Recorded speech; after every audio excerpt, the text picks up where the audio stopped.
Ashleigh Barton stood on the fringes of Bickleigh, a quaint village near Plymouth.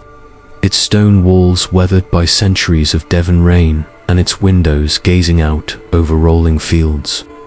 The house, a sturdy manor built in the early 1600s, had been home to the Ashleigh family for generations, a lineage of farmers, magistrates, and quiet gentry who'd carved their name into the bones of the land. But alongside their legacy of births and harvests ran a darker thread, whispered in the village and known intimately within the house. A ghost who glided through the upstairs rooms, her spectral presence a harbinger of death for the Ashleigh line. No one could say for certain who she had been in life. Some claimed she was Eleanor Ashleigh, a young bride from the 17th century who'd lost her firstborn to plague and herself soon after, her spirit bound to warn her descendants of coming grief. Others believed her to be an older matriarch, stern and vigilant even in death, her duty to the family unbroken by the grave. Whoever she was, her form was unchanging, a tall, pale figure in a grey gown that shimmered like mist.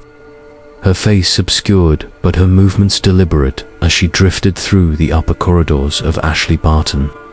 The family called her the Grey Lady, though not out of fondness. Her appearances brought dread, for she came only to herald the passing of one of their own. The Ashleighs had grown accustomed to her over the centuries, though the knowledge did little to ease the chill she carried. The first recorded sighting came in 1689, when young Thomas Ashleigh, then master of the house, awoke to find her gliding past his chamber door. Her silent passage left the air cold as winter frost, and 3 days later, Thomas's father dropped dead in the orchard, felled by a sudden apoplexy.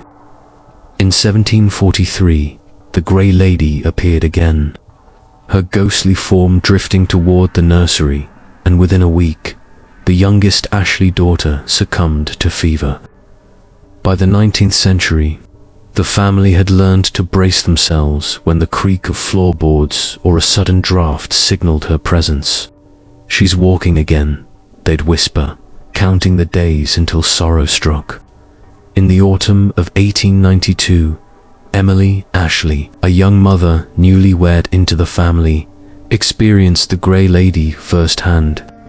She'd heard the tales from her husband, Henry, but dismissed them as old superstition. The kind of stories spun to frighten children into good behavior. One crisp October night, as she sat by the fire in the upstairs drawing room, a chill swept through the room, snuffing the flames to embers. The air thickened, and Emily froze as a figure emerged from the shadows, a tall silhouette in a grey gown, gliding soundlessly across the polished oak floor. The ghost paused at the window, her veiled face turned toward the moonlit fields, before drifting through the closed door to the hall beyond. Emily's scream brought Henry running, but the Grey Lady was gone, leaving only the echo of her presence in the icy air. Henry's face drained of color when Emily described what she'd seen. "It's her," he murmured, his voice tight. The Grey Lady. True to the family's grim tradition, tragedy followed swiftly. 4 days later, a telegram arrived bearing news of Henry's brother. Charles, a naval officer stationed in Portsmouth, had been lost at sea during a sudden squall. The Ashleighs mourned in silence, their grief tempered by a resigned familiarity. The Grey Lady had spoken, as she always did, and there was no defying her warning. Generations came and went, but the Grey Lady's vigil over Ashleigh Barton endured. The family learned to live with her, though her appearances never ceased to unnerve them. Some tried to banish her parish priests, sprinkled holy water in the 1700s, and a spiritualist held A in the 1920s, but she returned, undeterred, her purpose as fixed as the house's foundations.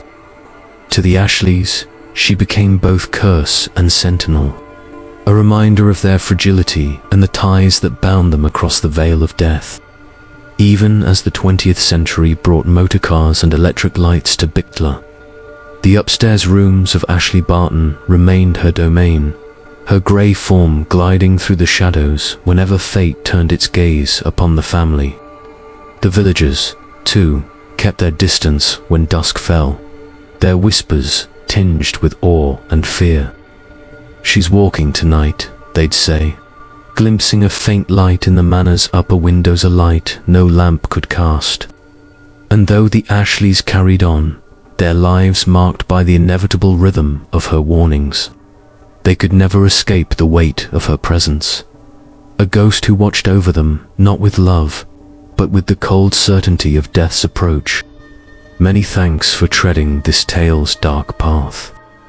If its chill gripped you, like, follow, subscribe, and comment below.